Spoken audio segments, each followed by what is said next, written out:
मित्रों नमस्कार, मैं सुधीर श्रीवास्तव ज्योतिष अनुसंधान केंद्र में आपका स्वागत करता हूं। मित्रों, आप लोगों ने मेरे चैनल को अगर अभी तक सब्सक्राइब नहीं किया है तो जल्द सब्सक्राइब करें ताकि मेरे आने वाले नए एपिसोड और वीडियोस की सबसे पहले आपको जानकारी मिल पाए। ज्योतिषी योगों में मित्रों आज हम बात करेंगे मृत्यु योग के विषय में।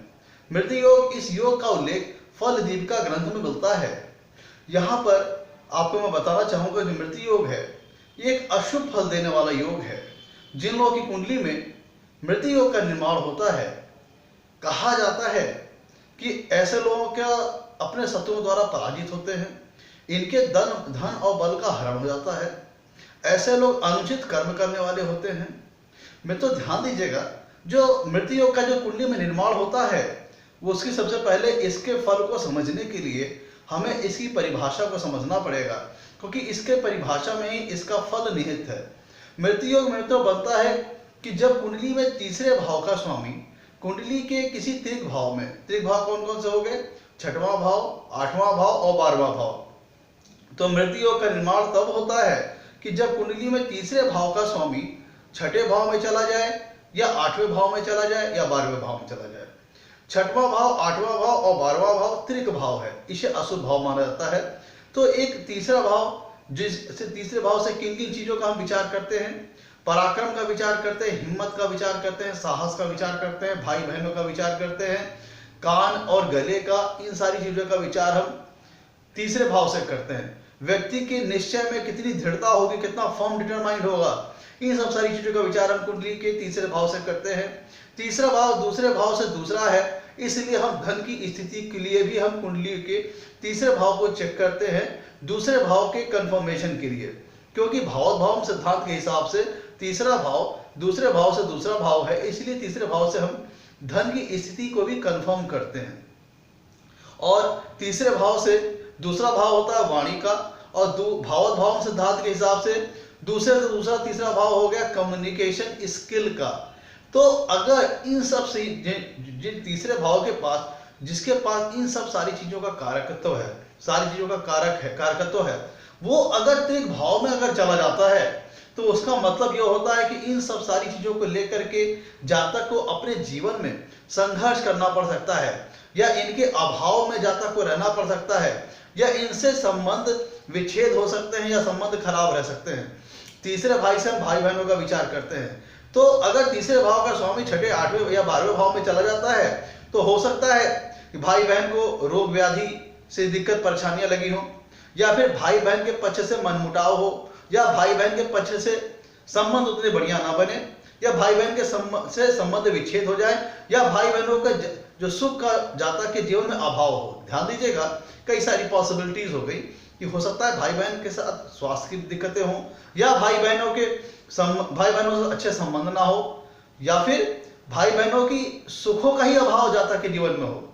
और तीसरे भाव के स्वामी का छठे भाव या आठवें भाव या 12वें में चला जाना, जो कि पराक्रम का घर है, और उसका त्रिक भाव में चले जाना, जिसके चलते ज्योतिष शास्त्र में कहा गया कि जिन लोगों की कुंडली में मृत्यु योग का निर्माण होता है, ऐसे लोग अनुचित कर्म करने वाले होते हैं, ऐसे लोग अपने शत्रुओं द्वारा पराजित हो जाते हैं। ये लोग निर्लज, ज्योतिष शास्त्र में यहां तक कहा गया है कि अगर कुंडली में मृत्यु योग का निर्माण होता है तो ऐसा व्यक्ति नैतिकता को ताक पे रख देता है। किसी भी प्रकार अपने कार्य को करने के लिए वो गलत कार्य को भी करने में संकोच नहीं करता, जिसके चलते जातक को कुछ गलत काम कर बैठता है और उससे बाद में उसके लिए उसे पछताना पड़ता है, और जिसे उसके लिए उसको अपयश का भी सामना करना पड़ता है। मित्रों, अगर कुंडली में मृत्यु योग का निर्माण हो रहा है तो इसका मतलब यह होता है कि उसके जो धन संपदा है, उसके वेल्थ स्टेटस है, हो सकता है उसमें गिरावट आए, उसमें धन संग्रह संचित करने में, धन संग्रह करने में प्रॉब्लम्स आए, व्यवधान आए, परेशानियां आए। भाई बहनों से हो सकता है भाई बहनों से संबंध में बिगाड़ रहे, या भाई बहनों का सुख ही ना प्राप्त हो, या भाई बहनों का अल्प मात्रा में सुख प्राप्त हो, या भाई बहनों को रोग व्याधियां घेरी हो। तो यहाँ पे हो सकता है जातक को कान या गले से संबंधित कोई रोग हो सकता है, या कान या गले से संबंधित कोई परेशानी हो सकती है। और ऐसा जातक जो होता है फर्म डिटरमाइन नहीं रह पाता है, और उसे अपने ऊपर उतना काबू नहीं रह पाता है, जिसके चलते जातक का स्वभाव उत्तेजित टाइप का होता है, एक आक्रामक टाइप का होता है। कहने का मतलब, अगर कुंडली में मृत्यु योग का निर्माण हो रहा है तो जातक स्वभाव से आक्रामक हो सकता है और उसका टेम्परामेंट उसके कंट्रोल से बाहर हो सकता है। मतलब ऐसा व्यक्ति एक उत्तेजित स्वभाव वाला हो सकता है जिसको अपने ऊपर कंट्रोल करना आसान ना हो, मुश्किल काम हो। तो मित्रों, ये सारी चीजें तब बनती है कुंडली में मृत्यु योग का निर्माण होता है। तो मृत्यु योग कैसे बना? जब तीसरे भाव का स्वामी कुंडली के 6वें भाव में या 8वें भाव में या 12वें भाव में चला जाए। छठा भाव होता है ऑब्स्टेकल्स का, रोग का, व्यवधान का, वाद का, विवाद का, मुकदमे का, कोर्ट कचहरी का। उसी प्रकार से 8वां भाव होता है लिटिगेशंस का, इलिगेशंस का, आयु का, मृत्यु का, बदनामी का। छठा भाव भी बदनामी का हो गया, 12वां भाव लॉस का हो गया, व्यय का हो गया। तो आप समझ सकते हैं कि इन घरों में अगर तीसरे भाव का स्वामी अगर जाता है तो जाहिर सी बात है, जो भी तीसरे भाव से संबंधित कारकत्व होते हैं, जिन भी चीजों का विचार हम कुंडली के तीसरे भाव से करते हैं, उनको लेकर के जातक को अपने जीवन में संघर्ष करना पड़ सकता है, या उनको लेकर के जातक को अपने जीवन में नेगेटिव रिजल्ट प्राप्त हो सकते हैं। मित्रों, तो ये है मृत्यु योग। तो इसीलिए कहा जाता है कि हमको ज्योतिष शास्त्र में जो जो नियम बताए गए, सिद्धांत बताए गए हैं, वो प्रैक्टिकली एप्लीकेबल है। मित्रों, ये थी मृत्यु योग की परिभाषा।